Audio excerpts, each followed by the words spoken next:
প্রিয় চাকরি প্রত্যাশী ভাই ও বোনেরা, ইতোমধ্যে শ্রম ও কর্মসংস্থান মন্ত্রণালয়ে শ্রম অধিদপ্তরে নিয়োগ বিজ্ঞপ্তি প্রকাশিত হয়েছে। তো নিয়োগ বিজ্ঞপ্তিটা প্রকাশিত হয়েছে 7ই ফেব্রুয়ারি। 17ই ফেব্রুয়ারি নিয়োগ বিজ্ঞপ্তিটা প্রকাশিত হয়েছে। তো এই যে ওয়েবসাইট দেখা যাচ্ছে, ওয়েবসাইটের মাধ্যমে কিন্তু আবেদন করতে হবে। আবেদন কিভাবে করতে হবে ভিডিও শেষে কিন্তু বলে দিব। তো এইখানে প্রথম পদটা বলছে ষাটলিপি কাম কম্পিউটার, এখানে একজনকে নিয়োগ দিবে। ঠিক আছে, এখানে পদের সংখ্যা একজন। এখানে হিসাব রক্ষক, এইখানে পদের সংখ্যা একজন।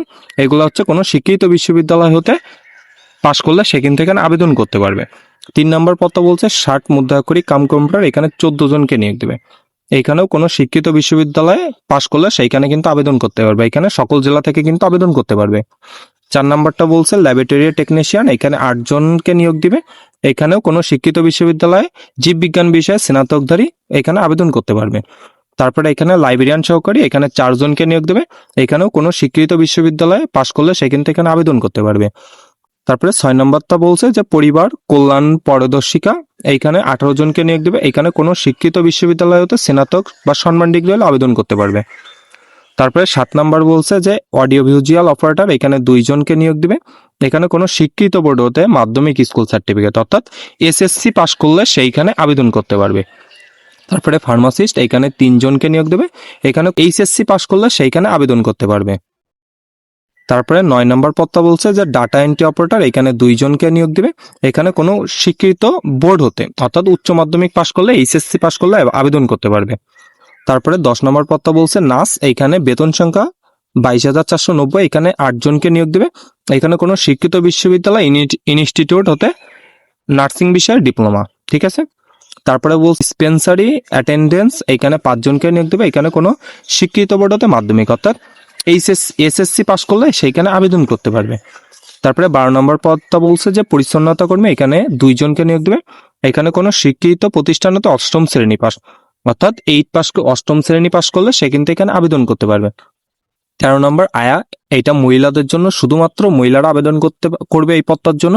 এটা হলো একটি পদে নিয়োগ দেবে। এখানে কোনো শিক্ষিত বোর্ডে মাধ্যমিক স্কুল সার্টিফিকেট অর্থাৎ এসএসসি পাশ করলে আবেদন করতে পারবে। এই যে পদগুলা বললাম, এই পদগুলা সকল জেলার প্রার্থীগণ এখানে আবেদন করতে পারবে।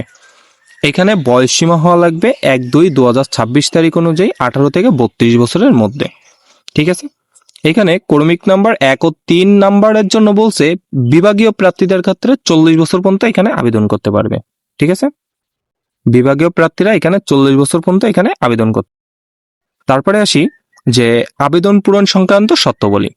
এখানে প্রথমে বলছি যে এই যে ওয়েবসাইট দেখা যাচ্ছে, এই যে ওয়েবসাইট লিঙ্ক, এই ওয়েবসাইটের মাধ্যমে কিন্তু আবেদন করতে হবে। তো আবেদন লিঙ্ক ভিডিও ডিসক্রিপশন বক্স এবং কমেন্ট বক্সে কিন্তু দেওয়া থাকবে। অনলাইনে আবেদনের শুরুর তারিখ বলছে 23/2/2026 তারিখ, 23/2/2026 তারিখ, এবং আবেদন কার্যক্রম শেষ হয়ে যাবে 15/3/2026 তারিখ বিকাল 5টা, অর্থাৎ মার্চ মাসের 15 তারিখ পর্যন্ত কিন্তু এখানে আবেদন করতে পারবেন বিকাল 5 ঘটিকা পর্যন্ত। ঠিক আছে। এখানে আবেদনের জন্য 300x300 পিক্সেলের রঙিন ছবি এবং 300x80 পিক্সেলের স্বাক্ষর সাইজ ছবি কিন্তু প্রয়োজন হবে, যার সাইজ হওয়া লাগবে 100 কেবি এবং 60 কেবি। এখানে আসি যে আবেদন ফি কত।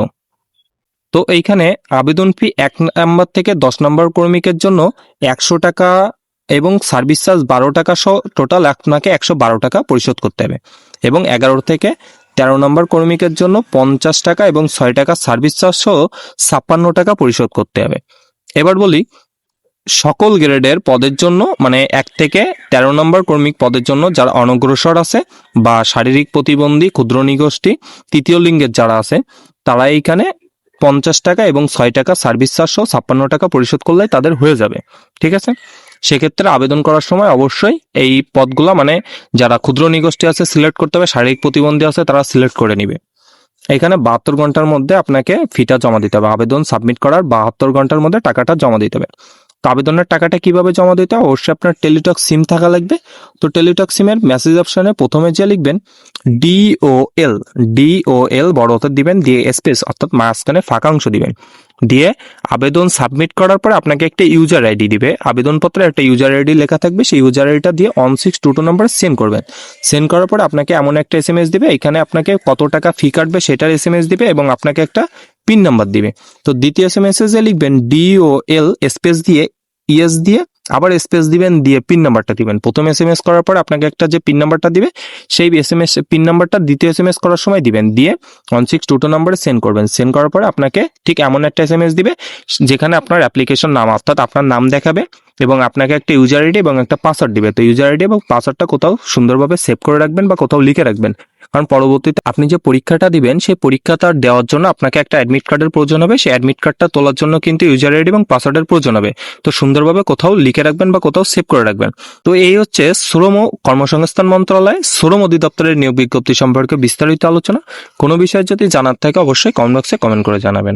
প্রিয় চাকরি প্রত্যাশী ভাই বোনেরা, আজকের মতো তাহলে এই পর্যন্ত। সকলে ভালো থাকবেন, সুস্থ থাকবেন আর নিয়মিত চোখ রাখবেন আমাদের বিডি জব নিউজে। ভিডিওটি শেষ পর্যন্ত দেখার জন্য সবাইকে অনেক ধন্যবাদ।